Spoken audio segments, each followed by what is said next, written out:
Hi ಸ್ನೇಹಿತರೆ, welcome to our channel ಮಿತ್ರರಾಜ್ ಅಡಿಗೆ ಮನೆ. ಇವತ್ತಿನ ವಿಡಿಯೋದಲ್ಲಿ ಸ್ಪೆಷಲ್ ಆಗಿ ನಾನು ತುಂಬಾನೇ ಹೆಲ್ತಿ ಆಗಿರುವಂತ ರೆಸಿಪಿನ ಮಾಡಿ ತೋರಿಸ್ತಾ ಇದ್ದೀನಿ. ಬೆಳಗಿನ ಬ್ರೇಕ್ಫಾಸ್ಟ್ಗಾದ್ರೂ ತಗೋಬಹುದು, ಇಲ್ಲ ಸಂಜೆ ಸ್ನಾಕ್ಸ್ಗಾದ್ರೂ ತಗೋಬಹುದು, ರಾತ್ರಿ ಊಟಕ್ಕಾದ್ರೂ ತಗೋಬಹುದು. ದಿನಾ ಒಂದು ಕಪ್ ತಿಂತಾ ಇದ್ರೆ ವಾರದಲ್ಲಿ 3-4 ಕೆಜಿ ಕಡಿಮೆ ಆಗೋದಂತೂ ಗ್ಯಾರಂಟಿ. ಈ ಸಿಂಪಲ್ ಆಗಿರುವಂತ ರೆಸಿಪಿನ ಯಾವ ತರ ಮಾಡ್ಬೇಕಂತ ಹೇಳ್ಕೊಡ್ತೀನಿ. ಮೊದಲನೇದಾಗಿ ನಾನು 6 ಬೀನ್ಸ್ ನ ತಗೊಂಡಿದ್ದೀನಿ, ಒಂದು ಮೀಡಿಯಂ ಸೈಜ್ ಆಗಿರುವಂತ ಈರುಳ್ಳಿನ ತಗೊಂಡಿದ್ದೀನಿ, ಒಂದು ಕ್ಯಾರೆಟ್, ಸ್ವಲ್ಪ ಶುಂಠಿ, ಒಂದು ಹಸಿಮೆಣಸಿನಕಾಯಿ, 2 ಬೆಳ್ಳುಳ್ಳಿ, ಒಂದು ಟೊಮೊಟೊ ತಗೊಂಡಿದ್ದೀನಿ. ಒಂದ್ ವೇಳೆ ನಿಮಗೆ ಹಸಿಮೆಣಸಿನಕಾಯಿ ಇಷ್ಟ ಇಲ್ಲ ಅಂತಂದ್ರೆ ಈ ರೆಸಿಪಿಗೆ ಮೆಣಸನ್ನ ಸ್ವಲ್ಪ ಜಜ್ಜಿಬಿಟ್ಟಾದ್ರೂ ತಗೋಬಹುದು. ಅಂಡ್ ನಿಮ್ಮೆಲ್ಲರ ಹತ್ರ ಒಂದು ರಿಕ್ವೆಸ್ಟ್, ನನ್ನ ಚಾನಲ್ನ ಮೊದಲನೇ ಬಾರಿ ನೋಡ್ತಾ ಇದ್ರೆ ಪ್ಲೀಸ್ ಎಲ್ಲರೂ ದಯವಿಟ್ಟು ಸಬ್ಸ್ಕ್ರೈಬ್ ಮಾಡ್ಕೊಳ್ಳಿ. ಪಕ್ಕದಲ್ಲಿರುವಂತ ಬೆಲ್ ಬಟನ್ನ ಕ್ಲಿಕ್ ಮಾಡಿದ್ರೆ ನಾನು ಯಾವಾಗ ವಿಡಿಯೋಸ್ ಹಾಕಿ ನೋಟಿಫಿಕೇಶನ್ ಬರುತ್ತೆ. ಒಂದ್ ವೇಳೆ ನಿಮ್ಮ ಹತ್ರ ಬಟಾಣಿ ಅಥವಾ ಕಾರ್ನ್ ಈ ತರ ಇದ್ರೆ ಅದನ್ನ ಕೂಡ ಹಾಕೋಬಹುದು. ಎಲ್ಲವನ್ನ ನಾನು ಸಣ್ಣದಾಗಿ ಕಟ್ ಮಾಡ್ಕೊಂಡು ಒಂದು ಪ್ಲೇಟಲ್ಲಿ ಹಾಕೊಂಡು ಈ ರೀತಿ ರೆಡಿ ಮಾಡ್ಕೊಂಡಿದ್ದೀನಿ. ನಂತರ ಒಂದು ಬಾಣಲೆಯಲ್ಲಿ 1 ಟೇಬಲ್ ಸ್ಪೂನ್ ಅಷ್ಟು ಎಣ್ಣೆ ಹಾಕ್ತಿದ್ದೀನಿ.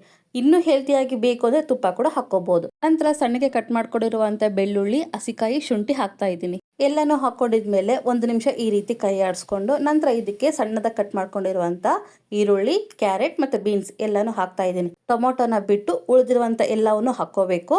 ಎಲ್ಲವನ್ನು ಹಾಕೊಂಡಿದ್ಮೇಲೆ ಗ್ಯಾಸನ್ನ ಹೈ ಫ್ಲೇಮ್ ಅಲ್ಲಿ ಇಟ್ಕೊಂಡು 1-2 ನಿಮಿಷ ನೀಟಾಗಿ ಫ್ರೈ ಮಾಡ್ಕೊಳ್ಳೋಣ. ಗ್ಯಾಸನ್ನ ಹೈ ಫ್ಲೇಮ್ ಅಲ್ಲಿ ಇಟ್ಕೊಂಡು ಫ್ರೈ ಮಾಡ್ಕೊಂಡ್ರೆ ಬೇಗ ಸಾಫ್ಟ್ ಆಗುತ್ತೆ ತರಕಾರಿ. ಹಾಗಾಗಿ 2 ನಿಮಿಷ ಆದ್ಮೇಲೆ ತೋರಿಸ್ತಾ ಇದ್ದೀನಿ ನೋಡು, ಸ್ವಲ್ಪ ಸಾಫ್ಟ್ ಆಗಿದೆ. ಇನ್ನೊಂದ್ಸರಿ ನೀಟಾಗಿ ಮಿಕ್ಸ್ ಮಾಡ್ಕೊಂಡು ಇವಾಗ ಇದಕ್ಕೆ ಟೊಮೊಟೊ ಹಾಕೋಣ. ಒಂದ್ ವೇಳೆ ನಿಮಗೆ ಟೊಮೊಟೊ ಇಷ್ಟ ಇಲ್ಲ ಅಂದ್ರೆ ಸ್ಕಿಪ್ ಮಾಡ್ಬೋದು, ಬಟ್ ಟೊಮೊಟೊ ಹಾಕಿದ್ರೆ ಒಳ್ಳೆ ಟೇಸ್ಟ್ ಬರುತ್ತೆ. ಹಾಗಾಗಿ ಹಾಕಿ ಆದಷ್ಟು ಸ್ಕಿಪ್ ಮಾಡಬೇಡಿ. ಟೊಮೊಟೊ ಹಾಕಿದ್ಮೇಲೆ ಗ್ಯಾಸನ್ನ ಮೀಡಿಯಂ ಫ್ಲೇಮಲ್ಲಿ ಇಟ್ಕೊಂಡು ಟೊಮೊಟೊ ಸ್ವಲ್ಪ ಸಾಫ್ಟ್ ಆಗೋವರೆಗೂ 1 ನಿಮಿಷ ಫ್ರೈ ಮಾಡ್ಕೊಳ್ಳಿ. 1 ನಿಮಿಷ ಆದ್ಮೇಲೆ ತೋರಿಸ್ತಾ ಇದ್ದೀನಿ ನೋಡಿ, ಟೊಮೊಟೊ ಕೂಡ ಸಾಫ್ಟ್ ಆಗಿದೆ. ಇವಾಗ ಕಪ್ಪಿನ ಅಳತೆಯಲ್ಲಿ 3 ಕಪ್ ಅಷ್ಟು ನೀರು ಹಾಕ್ತಾ ಇದ್ದೀನಿ. ಈ ಪ್ರಾಸೆಸ್ ನೋಡಿ ನೀವು ಆಲ್ರೆಡಿ ಗೆಸ್ ಮಾಡಿರ್ತೀರಾ. ಇವತ್ತು ನಾನು ರಾಗಿ ಸೂಪ್ನ ಮಾಡಿ ತೋರಿಸ್ತಾ ಇದ್ದೀನಿ. ರುಚಿಗೆ ತಕ್ಕಷ್ಟು ಉಪ್ಪನ್ನ ಹಾಕೊಂಡು ಇದು ಚೆನ್ನಾಗಿ ಕುದಿಯೋಕೆ ಬಿಡ್ತೀನಿ. ಗ್ಯಾಸನ್ನ ಹೈ ಫ್ಲೇಮಲ್ಲಿ ಇಟ್ಕೊಂಡೆ ಚೆನ್ನಾಗಿ ಕುದಿಸ್ಕೊಳ್ಳಿ. ನಂತರ ಬೌಲಲ್ಲಿ 3 ಟೀ ಸ್ಪೂನ್ ಅಷ್ಟು ರಾಗಿ ಹಿಟ್ಟನ್ನು ಹಾಕ್ತಾ ಇದ್ದೀನಿ. ನಾನು ತಗೊಂಡಿರೋ ತರಕಾರಿ ಕ್ವಾಂಟಿಟಿಗೆ 3 ಟೀ ಸ್ಪೂನ್ ಅಷ್ಟು ರಾಗಿ ಹಿಟ್ಟು ಕರೆಕ್ಟ್ ಆಗುತ್ತೆ.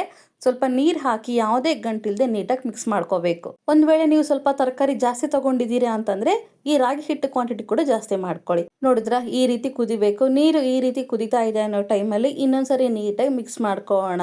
ವೇಟ್ ಲಾಸ್ ಮಾಡೋರ್ಗಂತೂ ದಿ ಬೆಸ್ಟ್ ರೆಸಿಪಿ ಅಂತ ಹೇಳಿದ್ರು ತಪ್ಪಾಗಲ್ಲ. ಆಲ್ರೆಡಿ ರಾಗಿ ಹಿಟ್ಟನ್ನ ಮಿಕ್ಸ್ ಮಾಡಿರ್ತೀವಲ್ಲ, ಆ ಬೌಲಲ್ಲೇ ಇನ್ನೊಂದ್ಸರಿ ನೀಟಾಗಿ ಮಿಕ್ಸ್ ಮಾಡಿಕೊಂಡು ಇವಾಗ ಗ್ಯಾಸನ್ನ ಲೋ ಫ್ಲೇಮಲ್ಲಿ ಇಟ್ಕೊಂಡು ಮಿಕ್ಸ್ ಮಾಡಿರುವಂಥ ರಾಗಿ ಹಿಟ್ಟನ್ನ ನೀರಲ್ಲಿ ಹಾಕ್ತೀನಿ. ಇವಾಗ ಗ್ಯಾಸನ್ನು ಮೀಡಿಯಂ ಫ್ಲೇಮಲ್ಲಿ ಇಟ್ಕೊಂಡು ಒಂದು 5 ನಿಮಿಷ ಚೆನ್ನಾಗಿ ಕುದಿಸ್ಕೋಬೇಕು. ರಾಗಿ ಹಿಟ್ಟು ಚೆನ್ನಾಗಿ ಕುದಿಬೇಕು. ಹಾಗಾಗಿ 5 ನಿಮಿಷ ಆದಮೇಲೆ ತೋರಿಸ್ತಾ ಇದ್ದೀನಿ ನೋಡಿ, ರಾಗಿ ಹಿಟ್ಟು ಚೆನ್ನಾಗಿ ಕುದೀತಾ ಇದೆ. ಕನ್ಸಿಸ್ಟೆನ್ಸಿ ಕೂಡ ಸ್ವಲ್ಪ ಹತ್ತಿರ ಆಗಿದೆ. ಇದೇ ಥರನೇ ಇರಲಿ. ನೀರಿಗಾಗಿದ್ರೆ ಇನ್ನೂ ಸ್ವಲ್ಪ ಹೊತ್ತು ಕುದಿಸಿ, ಗಟ್ಟಿಯಾಗಿದ್ದರೆ ಇನ್ನೂ ಸ್ವಲ್ಪ ನೀರನ್ನು ಹಾಕ್ಕೊಳ್ಳಿ. ಇವಾಗ ಸ್ವಲ್ಪ ಕೊತ್ತಂಬರಿ ಹಾಕ್ತಿದ್ದೀನಿ. ಆದಷ್ಟು ಫ್ರೆಶ್ ಆಗಿರುವಂಥ ಕೊತ್ತಂಬರಿನೇ ಹಾಕ್ಕೊಳ್ಳಿ. ನಂತರ ಇದಕ್ಕೆ ಅರ್ಧ ಟೀ ಸ್ಪೂನ್ ಅಷ್ಟು ಮೆಣಸಿನ ಪುಡಿ ಹಾಕ್ತಾ ಇದ್ದೀನಿ.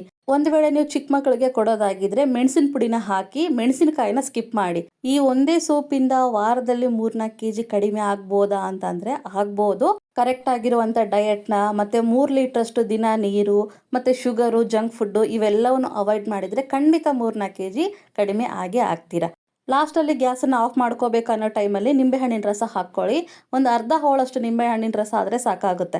ಇವಾಗ ನೀಟಾಗಿ ಮಿಕ್ಸ್ ಮಾಡಿಕೊಂಡು ಗ್ಯಾಸನ್ನು ಆಫ್ ಮಾಡ್ಕೊಂಡ್ಬಿಟ್ರೆ ಸಾಕು.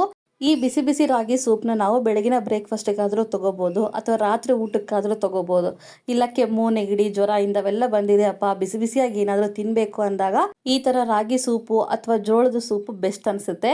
ಇದಕ್ಕಿಂತ ಮುಂಚೆ ನಾನು ಜೋಳದಿಂದ ಮಾಡಿರುವಂಥ ಸೂಪ್ನ ಕೂಡ ಆಲ್ರೆಡಿ ಅಪ್ಲೋಡ್ ಮಾಡಿದ್ದೀನಿ. ಯಾರೆಲ್ಲ ಚೆಕ್ ಮಾಡಿಲ್ಲ ಅಂದರೆ ಒಂದ್ಸರಿ ಚೆಕ್ ಮಾಡಿ.